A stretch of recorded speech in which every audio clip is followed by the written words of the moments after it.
क्योंकि देखिए सरकार और विपक्ष दोनों मिलकर पेट्रोल और डीजल के दाम तो बढ़ा रहे हैं, तो वो क्यों नहीं जीएसटी के दायरे में क्यों नहीं रखते हैं? नवीन जी। निश्चित तौर पर अनुपमा जी, अगर पेट्रोल डीजल को जीएसटी के दायरे में ले लिया जाएगा तो बहुत से ऐसे उत्पाद हैं जिसमें एक रॉ मटेरियल के तरीके से पेट्रोल और डीजल का इस्तेमाल किया जाता है। इसका मॉडबेट क्लेम होगा तो हालत खराब हो जाएगी सरकार की। जितना अभी ये डंका बजाते हैं 2 लाख करोड़ और 2.5 लाख करोड़ रुपए महीने में रेवेन्यू आ रहा है, इनके पास रह जाएगा मुश्किल से 1 लाख करोड़ जो एक्चुअल कंजम्पशन जनता का है जी। कहानी असलियत ये। इसके अलावा मैं एक और बात कह रहा हूँ, बड़ी शर्मनाक स्थिति अब हो रही है देश की कि मुझे तो अश्वनी भाई एक बात बता दें कि भाई ये डॉलर अब यहीं तक थम जाएगा या 100 का आंकड़ा पूरा करेगा, फिर क्या 125 तक जाएगा, कब तक जाएगा? यही उपलब्धि अगर सरकार की है तो हम तालियां यहाँ बैठ के अभी बजा दें, क्योंकि हम लोगों को तो ताली बजाने की आदत पड़ गई है आजकल। हम तो ताली बजाने वाले लोग हैं। हम ये पूछेंगे प्रधानमंत्री जी ने झालमुड़ी चबा के खाई थी कि निगल गए थे, गटक गए थे? आम काट के खाते हैं कि चूस के खाते हैं? अरे भाई, नॉर्वे की एक पत्रकार ने जो सवाल किया, भागे भागे घूम रहे थे वहां रेडिसन ब्लू होटल के अंदर। ये स्थितियां इस देश के नेतृत्व की बन चुकी हैं और आप डंका बजा रहे हैं दुनिया जहां का।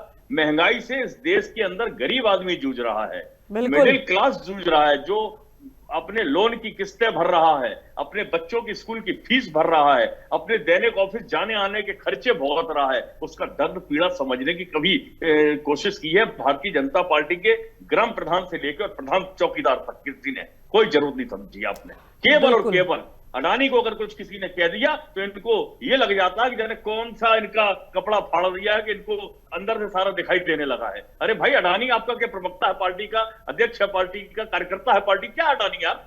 भारत का सबसे बड़ा कर्जदार है अडानी। सुन लीजिए, इस देश की जनता का सबसे बड़ा पैसा अगर किसी के पास है तो वो अडानी और अंबानी के पास है। सबके पास आकर सरकार की हिम्मत नहीं है ये बताने की कि अडानी को। लेकिन नवीन जी, चाहे वो केंद्र सरकार हो चाहे राज्य सरकार हो, जिम्मेदार तो दोनों है ना। दोनों ही राजनीति रोटियां सेकने में लगे रहते हैं और जनता तो बीच में पिसती है ना। एक तरफ वो राज्य सरकार वैट नहीं कम कर रही है, एक तरफ एक्साइज ड्यूटी नहीं कम की जा रही है। खजाना तो राज्य सरकार और केंद्र सरकार के उसमें जा रहा है ना। हम रुक कर लेते हैं रुद्र जी का, फिर आते हैं नवीन जी आपके पास। नहीं, अनुपमा जी 30 सेकंड। ठीक है लीजिए। ऐसा है, राज्य सरकार 22 राज्यों में सरकार भारतीय जनता पार्टी की है।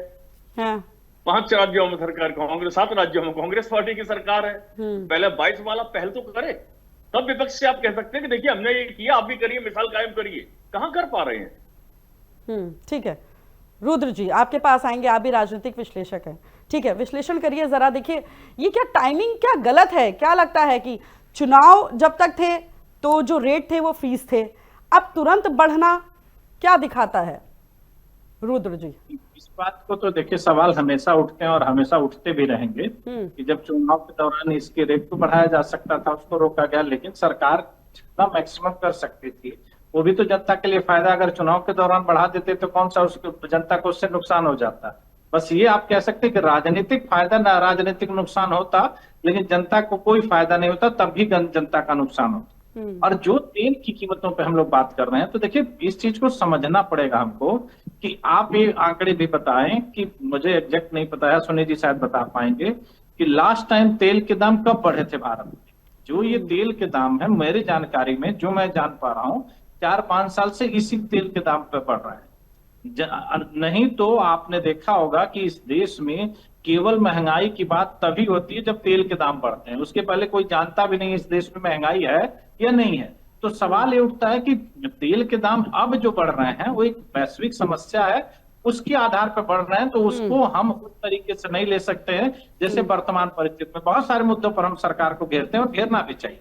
और अगर आप किसी के दामों की बात कर रहे हैं तो अपने देश में ही आज नहीं है, ये पहली बार नहीं हो रहा है।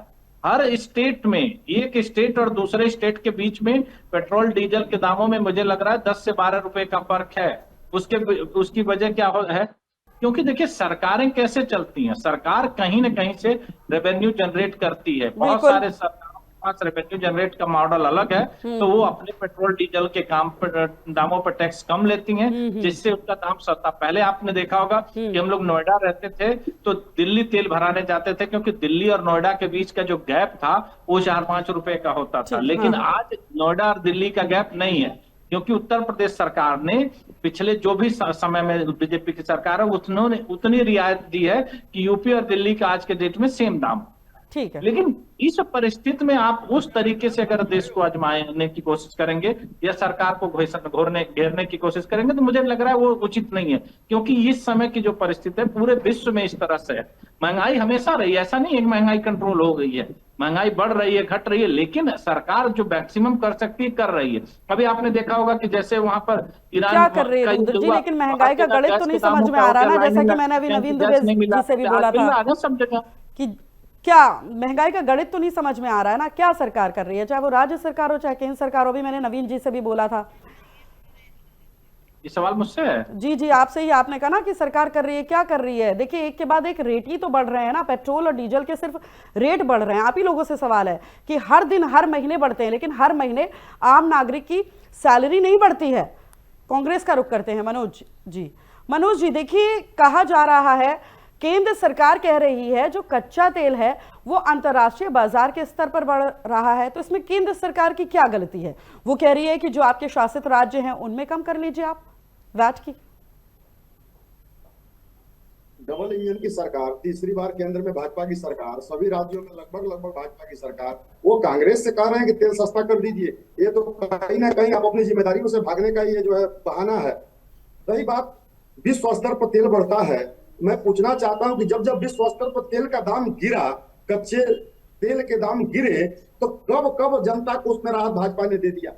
कभी पेट्रोल का दाम घटा हो तो बताइए। चलिए, आज वैश्विक समस्या है, मान लिया, तो क्या ये वैश्विक समस्या 2014 से है? 14 से लेकर 26 आ गया और 60 रुपया पेट्रोल से लेकर ये पहुंच गया 100 रुपया तक। आज 3 रुपया बढ़ा हुआ है, लेकिन जो बीच में 40 से 45 रुपया इन्होंने बढ़ाया है, कि किस वैश्विक संकट के कारण बढ़ाया है, ये बता दें इन सबको।